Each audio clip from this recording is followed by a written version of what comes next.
you all so much, but ఇప్పుడు the heroes of Thandel నేను stage మీద పిలుద్దాం అనుకుంటున్నాను. శ్రీకాకుళం నుంచి మచ్చిలేశం నుంచి వచ్చిన మత్స్యకారులందరినీ కొంచెం వేదిక మీద రావాలని కోరుకుంటున్నాను. ఎందుకంటే వీళ్ళు లేకుండా ఈ తండేల్ సినిమా ఇవాళ ఉండేది కాదు. ఈ తండేల్ రాజు క్యారెక్టరే లేదు.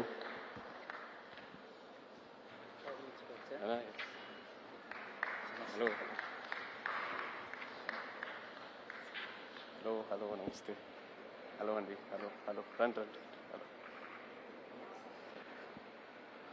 సో చందు నాకు ఫస్ట్ ఈ కథ ఒక ఐడియాగా చెప్పాడు. ఆబ్వియస్లీ బాగా ఎక్సైట్ అయ్యాను. ఒక యాక్టర్కి Pallavi come come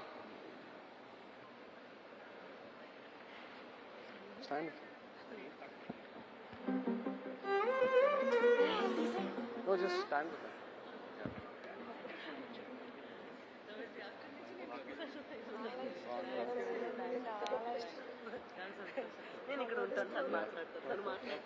so Chandu నాకు ఈ కథ జస్ట్ ఒక ఐడియాగా చెప్పాడు. ఒక డాక్యుమెంటరీ స్టైల్లో ఒక 10 నిమిషాలు. ఆబ్వియస్లీ కథకి ఎక్సైట్ అయ్యాను.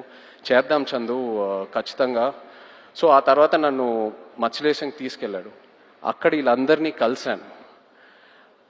వీళ్ళు ఎలా ఉంటారు, వీళ్ళ లైఫ్ ఏంటి, వాళ్ళ ఎక్స్పీరియన్సెస్ ఏంటి, వాళ్ళు ఫేస్ చేసిన ఛాలెంజెస్ ఏంటి, అక్కడ మట్టి వాసన ఏంటి, వాళ్ళు తినే తిండి ఏంటి, అన్నీ తెలుసుకొని అప్పుడు నాకు ఈ తండేల్ రాజు కథకి ఒక క్లారిటీ దొరికింది, ఒక ఐడియా వచ్చింది. వీళ్ళేంటంటే ఒక 8-9 నెలలు సముద్రంలోకి వెళ్తారు. ఏదో 2 రోజులు అలా యాట్ అయిన తర్వాత వాళ్ళ బోట్ డెక్ ఫుల్ అయిన తర్వాత మళ్ళీ పోర్టుకు వచ్చి వాళ్ళు పట్టుకున్న ఫిష్ ఏదైతే ఉందో అది ఇచ్చి వాళ్ళ బోట్లకి ఏదైతే కావాలో అవి రీఛార్జ్ చేసుకొని వాళ్ళకి కావాల్సిన ఫుడ్ డీజిల్ అవన్నీ తీసుకొని మళ్ళీ బయలుదేరుతారు.